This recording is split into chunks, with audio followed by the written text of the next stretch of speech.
Hello guys, you are welcome to this grammar session. मैं हूं रवि बजाज और आज हम प्रैक्टिस करने वाले हैं ग्रामर के कुछ रूल्स की और सेंटेंसेस की।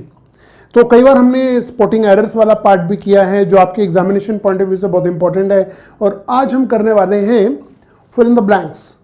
तो ग्रामर के कुछ रूल्स आएंगे, मैं आपको याद दिलाऊंगा जो आपने पढ़े हैं और हमने यहाँ डिस्कस भी किए हैं, उन्हें डिस्कस करेंगे हम, और आपको आंसर देना है 5 सेकंड के अंदर।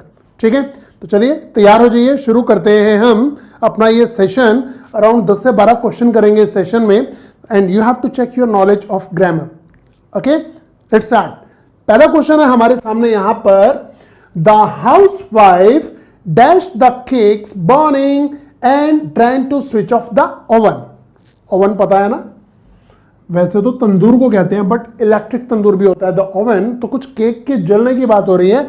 4 ऑप्शन है, स्मेल, स्मेल्ड, स्मेल्स, स्मेलिंग। एक सही है, 3 गलत है। मैं आपको देता हूं 5 seconds, your time starts now. Come on, 5 4 3 2 1। क्या बोलते हैं? द करेक्ट आंसर इज, देखिए ये बात हो रही थी रैन टू, यानी कि पास्ट की बात हो रही है, तो करेक्ट आंसर क्या होना चाहिए? It's smelt is the correct answer. Fine. आपने ग्रामर में टेंसेस में पढ़ा हुआ है, when we are talking about the past tense. दूसरे पार्ट में भी देखिए पास्ट टेंस यूज हो रहा है, तो यहां पर पास्ट आना चाहिए। सपोज कीजिए यहां पर रन्स होता तो शायद हम स्मेल्स की ओर ध्यान देते। ओके, नाउ अपना स्कोर लिखिएगा कि आपका आज का स्कोर इस सेशन में कितना रहा, हमें कमेंट में बताइएगा जरूर। किसी क्वेश्चन में कोई डाउट आता है, ठीक है, तो आप कमेंट में हमसे क्वेश्चन पूछ सकते हैं। Our next question is, come on, dash an old legend, King Shirham lived in India. तो यहां पर 4 phrases हैं हमारे सामने guys, in the event of, due to, according to, and in reference to. And your time starts now. 5 4 3 2 1। दिखाई दे रहा है? Come on, your time is over, and the correct answer is according to is the correct answer. According to an old legend, एक old legend के अनुसार King Shirham lived in India. King Shirham India में रहे थे, पैदा हुए थे या रहे थे। ठीक है, तो दिस इज अकॉर्डिंग टू। कुछ फ्रेजेस होते हैं हमारे लिए, जैसे ड्यू टू का मीनिंग होता है के कारण, due to heavy rain I could not reach the class on time. Fine. तो इसी तरह से इन द इवेंट ऑफ के चलते, इन रेफरेंस टू, किसी के रेफरेंस में बात करना। तो ये 4 फ्रेजेस हैं, बट करेक्ट आंसर यहां पर है सी ऑप्शन। फाइन, अपना स्कोर लिखते रहिएगा, बाद में पूछेंगे क्या स्कोर है। Come on, number 3. The dash chosen for construction of the building is in the heart of the city. मैं आपको एक चीज बताता हूं, इसकी जो राइट प्रोनाउंसिएशन है वो हार्ट होती है, हर्ट नहीं होती। कहते हैं उन्हें, अंकल को, मेरे अंकल को हार्ट अटैक आया था, हर्ट अटैक नहीं आया था, हर्ट नहीं होता, हार्ट। ठीक है, my heart is throbbing, hurt नहीं होता। ओके, और जब आप हार्ट बोलते हैं, प्रोनाउंसिएशन की बात हो रही है, तो आपका मुंह पूरा खुलेगा, heart, heart. Okay, my heart is beating, hurt is beating नहीं होता। तो 4 ऑप्शन है आपके सामने, side, side, slight and site. Fine, and your time starts now.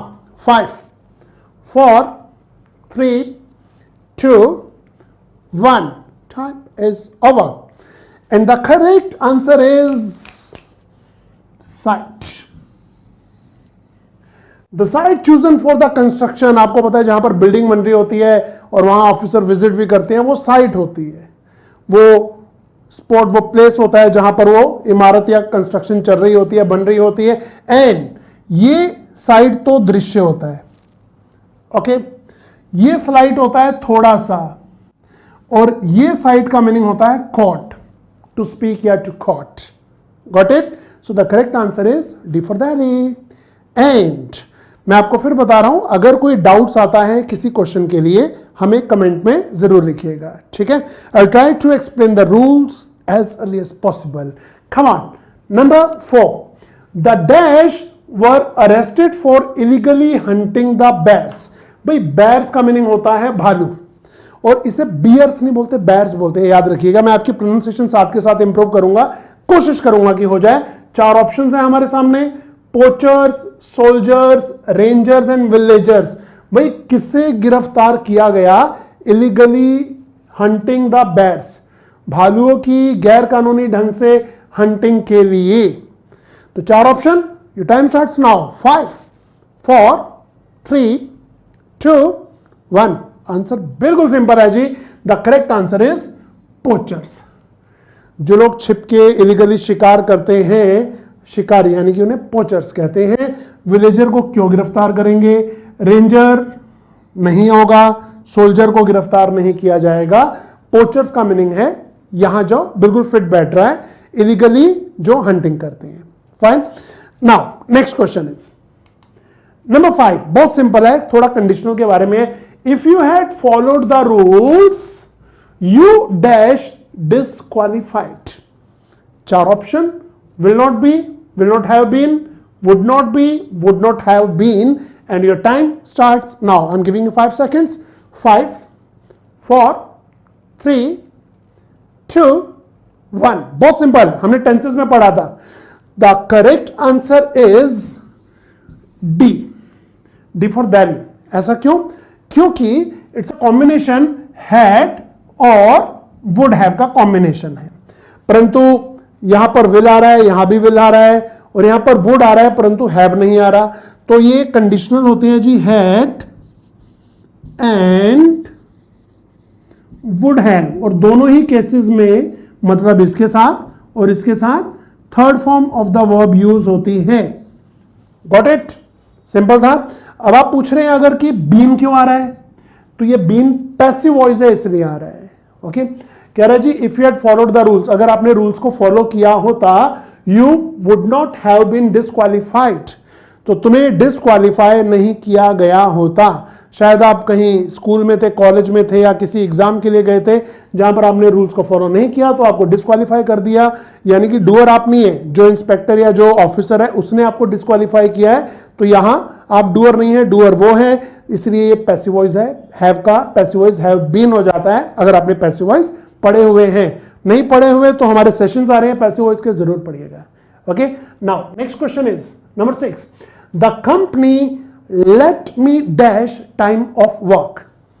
Options है हमारी, take, taking, to take, took, and your time starts now. 5 4 3 2 1। Time is over. मुझे लगता है आज का सबसे इजी आंसर यही होना चाहिए, तो it's going to be take. ये ऑप्शन बिल्कुल सही है। कैसे? जब आप लेट यूज करते हैं, बचपन से बोलते आ रहे हैं लेट मी गो, सुना होगा, कितनी बार बोला होगा आपने, है ना, लेट मी गो, मुझे जाने दो। लेट के बाद ऑब्जेक्ट आता है और उसके बाद first form of the verb आता है, तो गो आ गया जी। Got it? इजी। तो यहां पर टू नहीं आना चाहिए क्योंकि टू इन्फिनेटिव है, लेट देयर इन्फिनेटिव कहलाता है। लेट के साथ ना टू आता है ना आईएनजी फॉर्म आती है, सिर्फ फर्स्ट फॉर्म आती है, और सेकंड फॉर्म का तो कोई सवाल ही पैदा नहीं होता। ठीक है, चलिए बढ़ते हैं आगे। नंबर 7, बहुत मस्त क्वेश्चन है, ध्यान दीजिएगा। Dash the rainforest is very important if we do not want the flora and fauna found there to become extinct. Guys पता होगा आपको एक्सटिंक्ट का मीनिंग क्या होता है? एक्सटिंक्ट का मीनिंग होता है लुप्त हो जाना, जैसे डायनासोर्स थे एक्सटिंक्ट हो गए हैं। फाइन, टाइगर्स जो हैं वो एक्सटिंक्ट होने वाले हैं, सरकार को उन्हें बचाना है अभी, है ना, बड़े सारे अभियान भी चलते हैं। 4 ऑप्शन है, reserving, destroying, preserving, maintaining. 4 options and your time starts now. Come on. 5 4 3 2 and 1। Your time is over. अगर आपको रेन फॉरेस्ट को क्या करना है, यहां क्या आएगा? देखिए, जो करेक्ट आंसर हमारे सामने आ रहा है वो आ रहा है preserving is the correct answer. Preserve का मीनिंग होता है उस चीज को बचा के रखना ताकि वो समाप्त ना हो जाए। जैसे हमें टाइगर को, हाथियों को, बहुत सारे एनिमल्स हैं जो एकदम खत्म होने के कगार पर हैं, उन्हें बचा के रखना है, उन्हें प्रिजर्व करना है। ओके, डिस्ट्रॉय तो नहीं करना, डिस्ट्रॉय तो उल्टा नेगेटिव हो जाएगा। मेंटेन का मीनिंग होता है बनाए रखना, तो एनिमल्स के लिए मेंटेन नहीं होता, ठीक है, मर्यादा होती तो मेंटेन कर लेते। अच्छा, रिजर्विंग, रिजर्व करना, जमा करना, तो आपको उन्हें जमा भी नहीं करना है और इसलिए प्रिजर्व यानी कि बचा कर रखना ताकि वो खराब ना हो जाए, बिल्कुल सही आंसर है। Fine. And now next one is number 8। The union budget is likely to be presented on Feb 26, 2 days ahead of the dash date। 4 option आपके सामने, क्रिटिकल, सुटेबल, कन्वेंशनल, कन्वीनियंट। क्या आपको चारों का मीनिंग आता है? अगर चारों का मीनिंग आता है तो ये क्वेश्चन बहुत इजी है, नहीं तो ये बहुत मुश्किल है। फिलहाल आपका टाइम स्टार्ट होता है अब। Come on, 5 4 3 2 1। Time is over and the correct answer is conventional, परंपरागत। यानी कि हर साल 26 फरवरी को जो यूनियन बजट प्रेजेंट किया जाता था, इस बार 2 days ahead of the conventional date, वो जो परंपरागत डेट थी उससे 2 दिन पहले हो रहा है। और यहां पर क्रिटिकल तो भैया कठिन हो जाता है, मुश्किल वाला, दिक्कत वाला हो जाता है, जो कि यहां पर गलत है। सुटेबल होता है एकदम पर्याप्त, जो कि गलत है। कन्वीनियंट होता है सुविधा के अनुसार, जो कि बिल्कुल गलत है। And the correct answer is conventional. Got it? Now we proceed. अपना स्कोर गिनते रहिएगा, मैं आपसे पूछूंगा। फाइन। तो ये देखिए, ये रहा question number 9। He dash her that she would pass. 4 option है, इंश्योर्ड, एज्यूम्ड, एंश्योर्ड, एश्योर्ड। इनमें से एक सही आंसर है, 3 गलत। And your time starts now. 5 4 3 2 1। Time is over. देखिए राइट आंसर क्या है? ही dash her that she would पास। उस लड़के ने उस लड़की को डैश किया कि वो पास हो जाएगी। तो क्या करेंगे जी? एश्योर्ड, विश्वास दिलाना। और ये इंश्योर्ड तो इंश्योरेंस वाला है ना, जो कि गलत है। फाइन। एंड एज्यूम तो मान लेना होता है, जो कि बिल्कुल गलत है। फाइन। तो इसलिए हमारा करेक्ट आंसर है डी।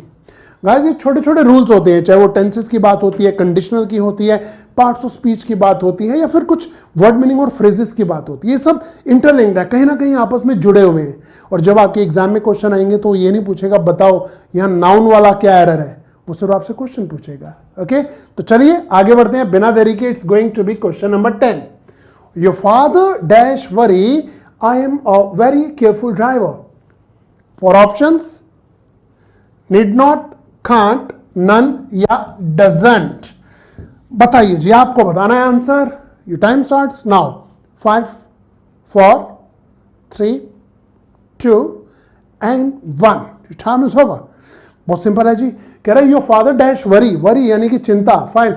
तो your father need not worry. आपके फादर को वरी करने की, चिंतित होने की आवश्यकता नहीं है। आई am a very careful driver, मैं बहुत बढ़िया ड्राइवर हूं, बड़ा केयरफुल ड्राइवर हूं। तो your father can not worry. Can तो भाई कैपेबिलिटी को शो करता है ना, जो कि यहां बिल्कुल फिट नहीं बैठ रहा है। नन तो बिल्कुल ही गलत है, कोई यूज ही नहीं है इसका। योर फादर नन वरी, है ना। तो यहां पर हमें एक वर्ब तो चाहिए, does not worry. Does not worry का मीनिंग होता प्रेजेंट डेफिनेट होता कि भाई आपके पापा चिंता नहीं करते हैं। तो थोड़ा मीनिंगफुल भी होना चाहिए, जिसके हिसाब से आ रहा है नीड नॉट, तो उन्हें आवश्यकता नहीं है। यहां पर एक और ऑप्शन अगर हम कहते हैं शुड नॉट, तो शुड भी सही हो सकता था, बट शुड नॉट तो ऑप्शन में है ही नहीं, तो नीड नॉट आ गया। Got it? स्कोर बताने के लिए तैयार रहिएगा। And I am going to ask you question number 11। The ladies black purse which is on sale has a beautiful dash carved on it. 4 option, motif, layout, patch and schematic. Come on, come on, come on. 5 seconds. 5 4 3 2 1। yes, क्या बोलते हैं? Correct answer is patch नहीं है रे, motive is the right answer. Motive का meaning design भी होता है, ठीक है। तो पैच होगा कार्व ऑन इट, उसमें कार्व किया गया, तो कार्व पैच नहीं होता, पैच तो चिपका होगा, स्टिक होगा, या सराई की होगी। लेआउट ढांचा होता है, तो इसलिए correct answer is motive. Got it? And now score बताइएगा अपना। It's going to be the last question of the session, and this is question number 12. She remained a dash all her life. Spinster, unmarried, bachelor, single. ये थोड़ा googly question है और मुझे डर लग रहा है कि आप लोग इसका आंसर गलत दे सकते हैं. चलिए टाइम चलाते हैं. 5, 4, 3, 2, 1 and the correct answer is unmarried. होगा क्या? बिल्कुल भी नहीं. बैचलर भी नहीं होगा. सिंगल भी नहीं होगा. It's going to be spinster. कैसे पता? वन वर्ड सब्स्टिट्यूशन में क्वेश्चन कई बार आपके एग्जाम में पूछा गया है. मतलब अधेड़ उम्र की युवती, लेडी जिसने शादी ना की हो, उसके लिए स्पिंस्टर यूज होता है. एक कुंवारी लड़की होती है, वो आप अनमैरिड हो सकती है. लड़का होता है तो बैचलर हो जाता है. लड़की के लिए मेडन वर्ड भी यूज होता है. मेडन गर्ल, कुंवारी लड़की. मेडन गर्ल होता है, बैचलर लड़के के लिए यूज हो जाता है. अनमैरिड जिसने अभी तक शादी नहीं की है वो मैरिड नहीं है. बट स्पिंस्टर क्या कह रहा है? She remained a sphincter all her life. अपनी पूरी उम्र तक वो स्पिंस्टर ही रही. यानी कि एक ऐसी युवती जो कि अनमैरिड रहे और उसकी उम्र भी ज्यादा हो जाए. ठीक है, तो ये थे जी हमारे 12 क्वेश्चन. और मुझे आपसे ये पूछना है कि व्हाट इज योर स्कोर. आपका 12 में से स्कोर क्या रहा. और अगर किसी क्वेश्चन के आंसर में आपको दिक्कत आई है तो मुझे उसका नंबर बता दीजिए कमेंट में. मैं आपकी प्रॉब्लम सॉल्व करने की कोशिश करता हूं. एंड टिल देन मिलेंगे अगले सेशन में कुछ और नए क्वेश्चन के साथ. Till then good bye. ठीक है.